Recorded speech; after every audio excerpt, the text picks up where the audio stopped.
सुप्रिया सुले का जन्म 30 जून 1969 को पुणे, महाराष्ट्र में हुआ था। उनके माता पिता शरद और प्रतिभा पवार जाने माने लोग थे। उनकी परवरिश में शिक्षा का बहुत बड़ा रोल रहा। उन्होंने अपनी एसएससी की पढ़ाई गामदेवी के सेंट कोलंबिया स्कूल से की। बाद में उन्होंने मुंबई के जय हिंद कॉलेज से माइक्रोबायोलॉजी में बैचलर ऑफ साइंस की डिग्री ली। अपने परिवार के राजनीतिक बैकग्राउंड के बावजूद सुले ने शुरुआत में अपनी पढ़ाई और निजी जिंदगी पर ध्यान दिया। उन्होंने 1991 में सदानंद सुले से शादी की। उनके 2 बच्चे हैं, विजय और रेवती। सुले का राजनीति में आना अचानक का फैसला नहीं था। उनकी हमेशा से समाज सेवा और पब्लिक सर्विस में दिलचस्पी रही, लेकिन 2006 में उन्होंने फॉर्मली एक्टिव पॉलिटिक्स ज्वाइन की।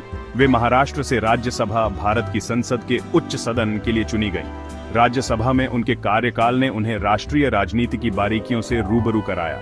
इसने उन्हें विभिन्न मुद्दों पर अपनी राय रखने का मंच प्रदान किया। यह अनुभव आने वाले वर्षों में और भी बड़ी भूमिका के लिए उनकी तैयारी के रूप में अमूल्य साबित हुआ। राज्यसभा से लोकसभा में सुप्रिया सुले का जाना उनके राजनीतिक करियर में एक महत्वपूर्ण मोड़ था। 2009 में उन्होंने महाराष्ट्र के बारामती निर्वाचन क्षेत्र से लोकसभा चुनाव लड़ा और जीत हासिल की। इस जीत ने राष्ट्रवादी कांग्रेस पार्टी और भारतीय राजनीति में एक प्रमुख नेता के रूप में उनकी स्थिति को मजबूत किया। इन वर्षों में सुले ने एनसीपी और संसद में कई महत्वपूर्ण पदों पर काम किया है। उनके नेतृत्व गुणों और लोक सेवा के प्रति समर्पण ने उन्हें 2014 में लोकसभा में एनसीपी की नेता के रूप में नियुक्त करवाया। इस भूमिका ने उन्हें संसदीय बहस और बातचीत में सबसे आगे रखा।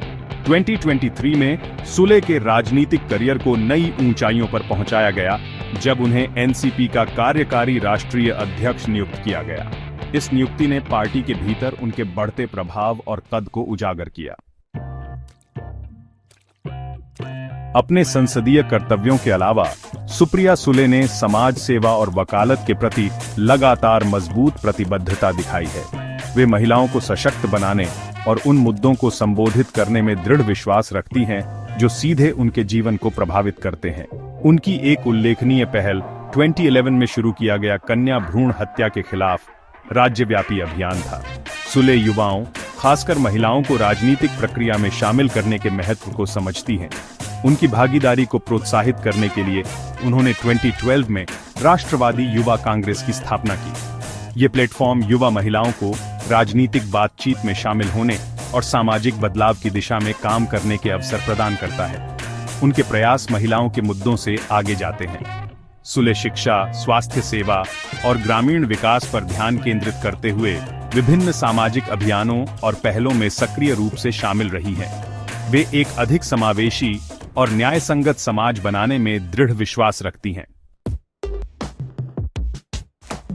कई प्रमुख राजनेताओं की तरह सुप्रिया सुले का करियर भी विवादों से अछूता नहीं रहा है। 2010 में इंडियन प्रीमियर लीग विवाद में उनकी कथित संलिप्तता के बारे में आरोप लगे। खबर आई कि उनके पति की आईपीएल से जुड़ी एक कंपनी में हिस्सेदारी थी। हालांकि सुले ने इन आरोपों और किसी भी गलत काम से साफ इनकार किया। हाल ही में 2024 में सुले खुद को बिटकॉइन घोटाले के आरोपों के केंद्र में पाईं। ये आरोप महाराष्ट्र राज्य के चुनावों के दौरान सामने आए। उन पर और अन्य कांग्रेस नेताओं पर चुनाव प्रचार के लिए क्रिप्टोकरेंसी घोटाले से जुड़े धन का इस्तेमाल करने का आरोप लगाया गया था। सुले ने इन आरोपों का खंडन किया। उन्होंने अपने आरोप लगाने वालों को ठोस सबूत देने की चुनौती दी और उन पर अपनी प्रतिष्ठा को नुकसान पहुंचाने के लिए झूठे अभियान का सहारा लेने का आरोप लगाया। इन विवादों पर सुले की प्रतिक्रियाएं एक दृढ़ रुख और उचित प्रक्रिया की मांग से चिह्नित रही हैं। उन्होंने लगातार अपनी बेगुनाही बरकरार रखी है और न्यायपालिका पर भरोसा जताया है।